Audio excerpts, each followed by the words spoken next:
When we think about the fall of Rome, we usually imagine barbarians attacking the city, legions being destroyed, or kings poisoned in marble palaces. But the truth isn't quite like that. The real collapse begins from within.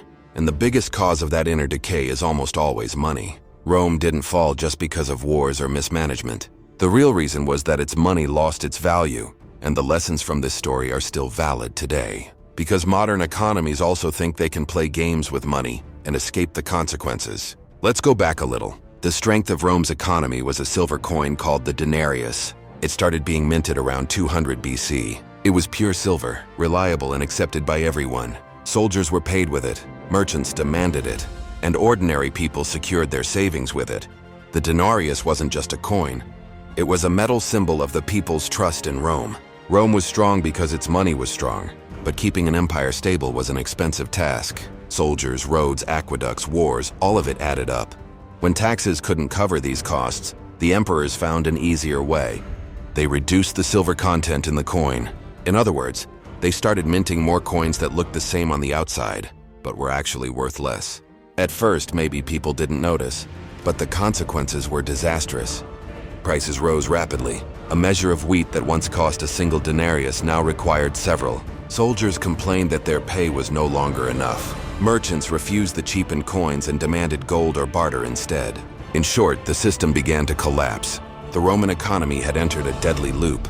As the money lost its value, trust began to fade. And the less people trusted, the more money was printed.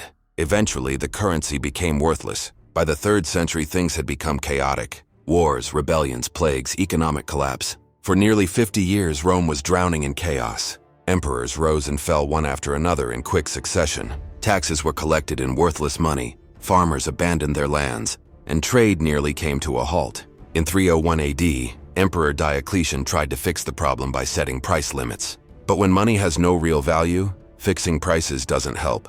The black market exploded, and official trade collapsed. Eventually, Rome abandoned the denarius entirely.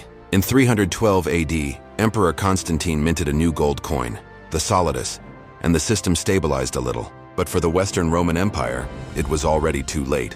The collapse of its money had rotted the empire's heart.